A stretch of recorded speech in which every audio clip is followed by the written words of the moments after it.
Hi everybody, how are you today? Just checking in with you to see how you're going, and I thought I'd share a little bit of an insight into my writing and why I write about what I write about. I've currently got 5 books out. The first 3 were in an urban fantasy world and had different witches in it. And the second series, the one that I've been reading on here, Baker's Dozen, it features Kitty, who is a kitchen witch, and Mrs. Mac, who is a brownie and her familiar, and we're going to find out through the course of the series that there's more magical things going on. And I just wanted to talk to you about why I enjoy writing about witches. You can probably tell by my little tiny accent that I'm Scottish, and I come from a part of Scotland in the south of Scotland where we have a very rich history of paranormal. I mean, most of Scotland has got that kind of history. We're a very old country and there's been an awful lot of stuff that's happened over the years. But where I come from in particular, we've got the most haunted road in Scotland going through our town. It's the A75 in Dumfries and Galloway, if you want to look it up and have a look at and see what sort of things have happened there that have been reported. I know I've certainly had friends that have experienced things. I haven't personally, but you know, that was a big part of things for me. In our town we have a very old castle, a Motte and Bailey castle, and I believe that it goes back probably to, I don't know, 1100s, and that was supposedly haunted by a green lady.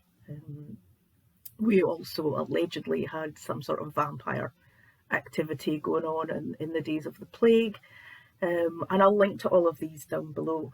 And nearby my hometown, closer to Dumfries in Scotland, there's actually a stone circle.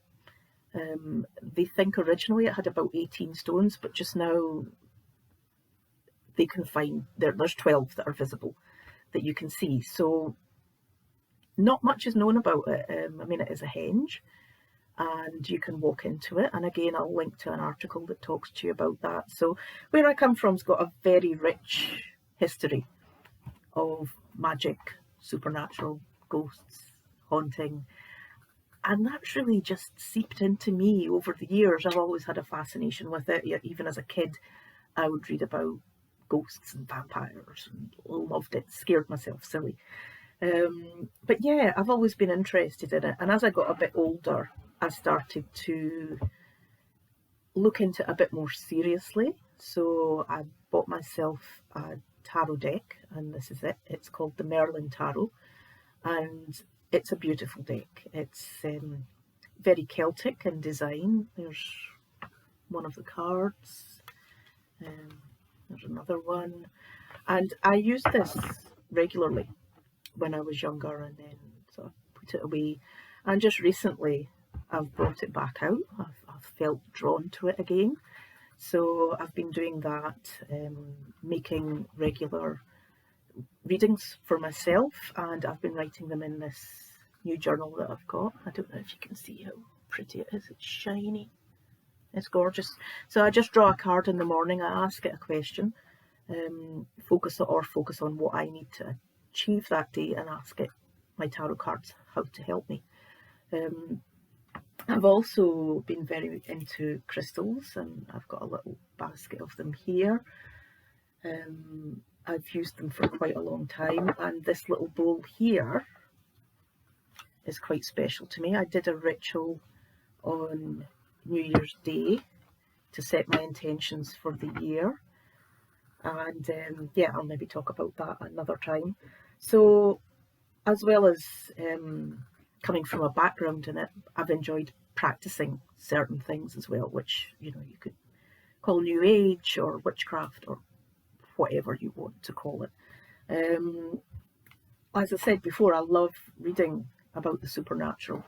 I like reading about myths and legends that have happened, but I also like to read urban fantasy and paranormal cozy books and fiction that's that way. So that made sense to me to take my writing in that direction.